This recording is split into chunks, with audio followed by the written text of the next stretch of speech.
Vamos ficar sabendo o que vai acontecer no capítulo desta terça-feira, 3 de janeiro, da novela O Rei do Gado. Mas antes eu peço que você se inscreva no canal, ative o sininho para receber as notificações e deixe o seu like.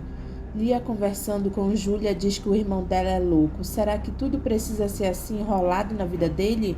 Lourdinha se intromete e diz que ela imagina a cara do pai deles indo pedir a mão da filha de um senador em amigação. Júlia diz que ela nunca viu isso. Lia diz que isso não vai dar certo porque o irmão dela não gosta da Liliana. Lourdinha pergunta então como é que ela vai ter um filho dele. Lia diz que foi a armação de Liliana. Lourdinha diz que o pai dela está amigado com Luana. A mãe dela está amigada lá com aquele outro e pergunta qual é o problema de Marcos e Liliana se amigarem também. Lia se irrita porque Lourdinha falou da mãe dela e diz que ela tem uma boca de trapo.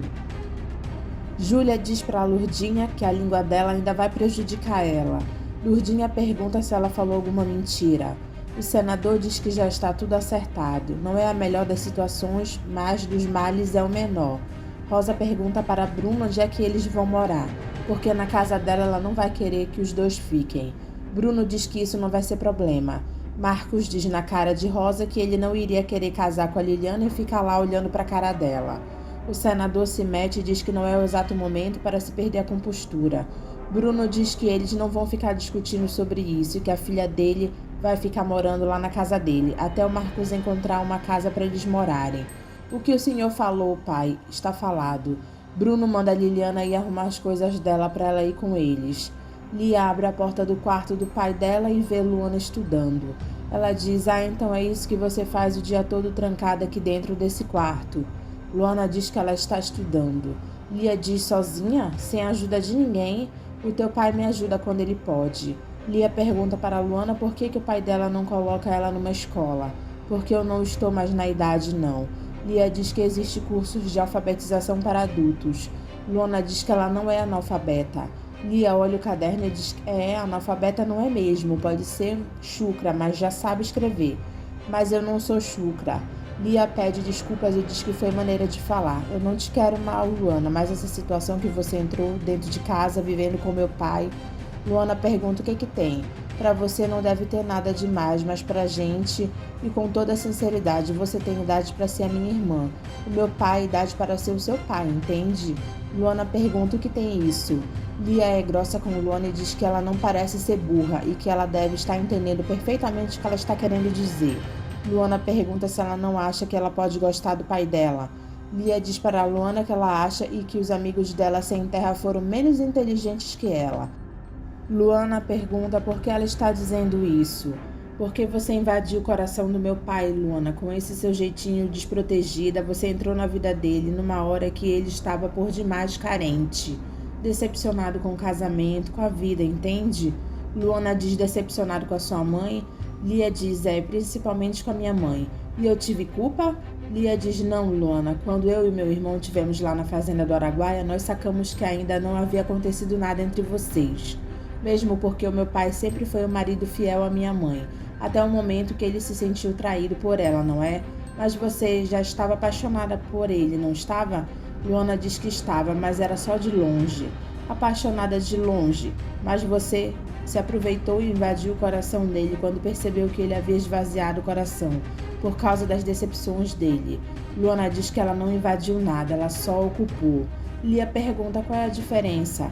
Luana diz que o que está vazio a gente não invade, a gente ocupa, e eu ocupei o coração do vosso pai. Lia pergunta do que ela está falando. Luana diz que ela está falando de amor, só de amor. Não é fácil conversar com você, Luana. E eu não sou chucra. Lia diz que isso ela não é mesmo. Lia diz para Marcos que ele conseguiu, hein? Marcos, chateado, diz que ele não conseguiu nada. Quem conseguiu foi ela. Lia senta perto de Liliana e diz que ela não sabe se ela dá os parabéns para eles ou se ela lamenta mais uma loucura deles dois. Liliana diz para Lia que ela ama o irmão dela. Lia diz para Liliana que ela vai precisar amar muito mesmo para aguentar tudo o que ele faz, mas pode deixar que eu vou estar com você.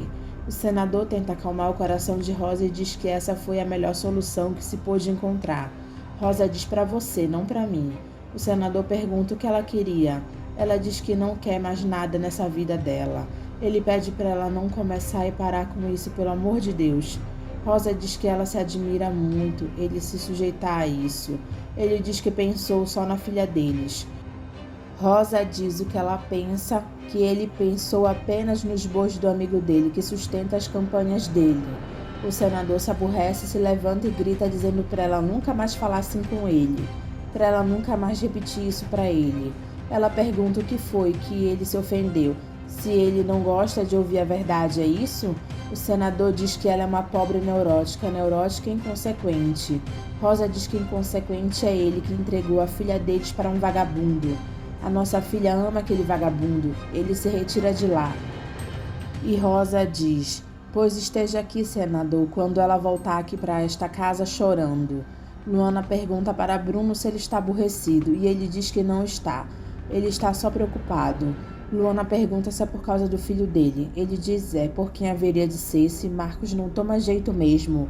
Luana pergunta para Bruno se Marcos não gosta dessa moça que foi morar lá. Bruno diz que se ele gostasse dela, ele teria casado com ela.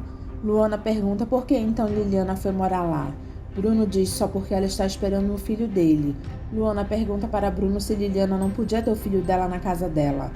Poder até que podia, mas é uma história muito complicada, Luana. Ela é filha do meu amigo, senador da República, e eu vou ter um neto ou uma neta. E vocês juntaram os dois só por causa disso? É para ver se eles dois juntos dão certo, né? Vamos mudar de assunto? Ela deita no peito de Bruno e diz para ele então esquecer isso. Liliana deita na cama de Marcos e diz que ela deve estar sonhando. Marcos pergunta para Lia o que foi que ela fez para levantar a grana para gravar os discos dos dois. Lia diz que ela vendeu as joias dela. Ela não usava mesmo com medo de ser assaltada. Marcos diz que se o pai deles ficar sabendo disso, ele mata ela.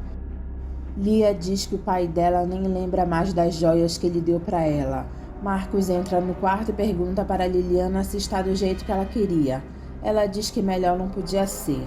Marcos pergunta se ela sabe que esse colchão foi dos pais dele. Ela diz que está sabendo. Marcos pergunta se está legal. Liliana diz que está ótimo. Você não vai vir se deitar? Essa é a nossa primeira noite que vamos dormir juntos. Ou você quer que eu me levante para ir para um motel ou para um canavial? Marcos diz para ela parar com isso. Ela diz para ele então não ficar parado lá feito um babaca. Tira essa roupa e vem se deitar.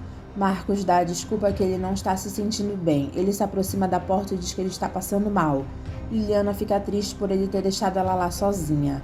Bruno vê Marcos dormindo no chão da sala e acorda ele com o pé sacudindo. Marcos olha para o pai e pergunta o que é isso. Bruno pergunta por que ele está dormindo lá embaixo. Que isso, pai? Isso é jeito de me acordar? Eu quero que você responda a minha pergunta. Por que você está dormindo aqui embaixo? Marcos diz que ele não sabe. Ele pegou no sono lá. Foi isso. Cadê a sua mulher? Eu te capo, maledito. Marcos diz que ele vai lá em cima deitar com ela e não me xinga em italiano, não. Bruno entra no quarto e vê Marcos e Liliana abraçados e pergunta o que é isso. Marcos diz para ele não se meter em briga de marido e mulher. Bruno diz está bem, eu entendo essas coisas, está bem. Marcos se levanta da cama e diz para Liliana tirar as mãos de cima dele. Ela fica triste. Regino se aproxima com o povo dele para tentar invadir umas terras. Um dos homens que está protegendo as terras aponta a arma para Regino. O outro pergunta quem é Regino. Ele diz sou eu, e o homem atira nele.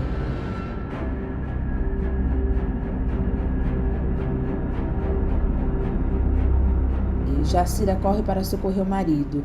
Todos correm e acontece um tiroteio lá.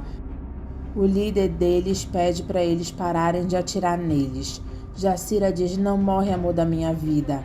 Dona Ana serve a mesa e Liliana foi junto com Bruno e Luana para a fazenda do Araguaia. Zé do Araguaia diz para Bruno que ele arranjou uma nova filha, né? Bruno diz, parece, né? Essa é a Liliana, minha nora, filha daquele senador que é o meu amigo. Ah, é aquele seu amigo que ajudou o senhor a tirar os 100 terras lá da sua fazenda. Bruno diz dele mesmo. Ah, se é filha dele deve ser boa gente, né? Ana pergunta para Bruno que história é essa, se não teve casamento. Bruno diz para ela não perguntar essas coisas para ele, porque ele não sabe porque as histórias do filho dele são muito enroladas. Liliana diz para Ana que ela e Marcos não se casaram, e sim se amigaram. Ah, foi, então dá tudo no mesmo. O importante é ficar junto, não é mesmo? Zé do Araguaia diz para Ana que ela está falando demais. E você, Luana, não fala nada? Eu tô amigada, eu tô feliz. Ana diz que ela também nunca se casou e ela não se queixa. Zé diz que ele acha melhor eles pararem de falar e comer em paz, né? Bruno olha para Zé do Araguaia desconfiado. Lia atende o telefonema da mãe de Liliana e diz que ela não está. Foi para a fazenda do Araguaia com o pai dela e a Luana. Marcos fala bem alto dizendo para Lia mandar essa velha passear. Lia diz que Marcos não foi, não, e pergunta se ela não quer falar com ele. Marcos diz que ele não quer falar com essa jararaca, não. Lia diz para Rosa que ela pode deixar, que ela dá o recado para Liliana e que Marcos está mandando um abração para ela. Luana, conversando com Liliana, diz que ela queria viver lá. Liliana diz que lá é um sossego, você deve se sentir um peixe fora d'água lá em Ribeirão, né? Eu me sinto sim, eu fico perdida naquela casa zanzando de um lado para o outro, feito uma barata tonta. Liliana diz que ela pode imaginar, mas o seu Bruno deve gostar muito de você para ter te levado para lá. É por isso que eu fui com ele. Você não sabe o quanto eu te invejo, Luana. Luana pergunta por quê. Liliana pergunta se ela não vê que ela está lá sozinha. Luana pergunta por que ela não ficou lá com ele. Porque o Marcos quer me ver longe dele. Luana fica com pena de Liliana. Leia atende o telefone e pergunta quem quer falar com Ralph. Suzane diz que é uma amiga dele e pergunta com quem ela está falando, se é com a secretária do Ralph. Leia mente dizendo que é sim com a secretária do Ralph. Então você me faz o favor de anotar o meu recado, diga que Suzane ligou. Leia engole seco tudo e pergunta o que mais. Ela diz só isso, ele vai entender, obrigada. Leia fica triste por essa situação que ela está passando. Suzane diz para Ralph, pronto, era só isso que você queria? Ele diz que era, foi ótimo. Suzane diz que quando chegar a vez dela não vai ser assim não. Ralph pergunta por quê. Ela diz porque eu te mato. Leia fica pensando, Suzane, eu quero ver qual é a desculpa que ele vai me dar agora. Ele tá pensando o quê? Que eu sou uma daquelas vagabundas dele, é? Eu não sou vagabunda. O homem confessa para Regino que eles também são sem terra e sem sorte na vida. Regino pergunta o que eles estão fazendo lutando do lado de lá. O homem diz que se eles aceitarem, eles passam para o lado de cá. Regino e Jacira se olham. Dona Ana pergunta para Liliana de quantos meses ela está. Liliana diz que é de quase 3 meses. Dona Ana acha estranho e pergunta cadê a barriga. Liliana diz que ainda não apareceu. Zé do Araguaia diz para Ana deixá-la quieta e vamos dormir. Ana diz boa noite e Liliana diz boa noite, Dona Ana.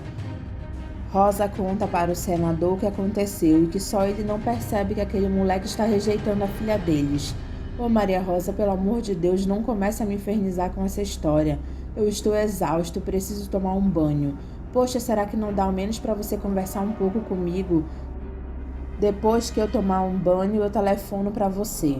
Chiquita pergunta para o senador por que ele não traz a Dona Rosa para cá. Ele diz que ela está maluca. Jeremias conta para a falsa Marieta que proibiram ele de fumar e de beber, mas ele não obedeceu. Ela pergunta se ele não quer ir deitar. Ele diz não, eu quero ter uma conversa com você, Marieta, para você saber que eu nunca roubei o teu pai. Ela diz que ninguém está pensando nisso. Jeremias bêbado diz que ele quer contar a versão dele da história e pede para ela deixar ele falar. Judite diz, eu vou dormir, boa noite para vocês. A falsa Marieta senta perto de Jeremias e diz que ele pode falar. Jeremias não se lembra do que ele ia falar e pergunta por que começou essa conversa. Ai, tio, eu acho que assim não vai dar pé não, porque eu estou cansada e quero dormir. E vai me deixar aqui falando sozinho? Ela sorri e diz que não vai deixar ele lá falando sozinho. Ele diz só um último trago, está bem? Jeremias confessa para a falsa Marieta que ele gostou de Marcos e diz que os olhos de Marcos fez ele lembrar da irmã dele, Giovanna. Ela diz à avó dele. Jeremias diz, eram tão bonitos os olhos da Giovanna. Às vezes eram verdes, às vezes ficavam azuis, da cor do céu, minha irmã. Jeremias diz também que Bruno é a cara cuspida e escarrada do avô dele, Antônio Mezenga. Só o teu tio Bruno gostava daquela raça. Ela fica pensativa. Bruno diz para Zé do Araguaia que ele achou um atrevimento Pirilampo e o Saracura aparecerem na casa dele. E esse tal de Aparício se engraçar pra cima da filha dele. Zé diz que ele não podia imaginar uma coisa dessas. Você que me arrumou esse estepe. Zé diz que ele não podia imaginar que esse tal de Aparício ia ter esse topete. Imagina pensar que a sua filha é pro bico dele. O senhor colocou ele pra correr, não foi? Pior que eu não pude fazer isso, porque a minha filha já tomou as rédeas no dente. Se eu for resolver as coisas na valentia vai ser pior. Eu resolvi deixar, depois ela cansa dele. Eu até dei o consentimento para ele que ele poderia casar com a minha filha se ele aparecesse lá com 10.000 cabeças de boi. para me fazer o pedido. Zé diz que Aparício vai ter que comer muito feijão com arroz e gastar os dedos naquela viola para conseguir isso. Marcos vê Aparício e Zé Bento na sala e pergunta para Lia o que é isso agora. O pai deles viaja e ela coloca os dois lá dentro? Lia diz que ela vai sair e providenciar uma roupa para os dois. Marcos pergunta como assim? Lia diz que ela conseguiu um show, aí vai entrar uma grana legal, né? Zé Bento diz 5.000 reais. E Aparício diz que ele nunca viu tanto dinheiro na vida dele. Marcos diz que ele não acredita nisso. Marcos, a sua irmã descobriu que é uma ótima empresária. Marcos pergunta o que os dois vão fazer com tanto dinheiro. Aparício diz que a parte dele ele vai comprar tudo em boi. Marcos diz para Lia levar os dois para comprar roupa porque